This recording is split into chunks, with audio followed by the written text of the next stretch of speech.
CSS PMS aspirants, these books are for beginners. ये एसिंग CSS की book है, beginners इसे लाजमी लें, इससे आप लोगों के जो छोटे छोटे कॉन्सेप्ट हैं वो क्लियर होंगे.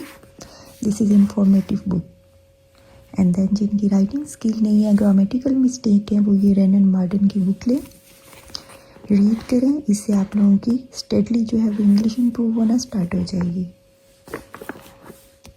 ये बुक बहुत अच्छी है. पेंगुइन डिक्शनरी है, इंग्लिश सिनोनिम्स और एंटीनिम्स को कवर करती है और आपकी वोकैबुलरी को भी स्ट्रॉन्ग करेगी. ये बुक लाजमी लें. This is modern South Asia by Ayesha Jalal. ये पाकिस्तान की हिस्ट्री, कल्चर, पॉलिटिकल, इकोनॉमिक के बेसिक कॉन्सेप्ट को कवर करती है. दिस बुक तो वेरी हेल्पफुल फॉर बिगनर्स.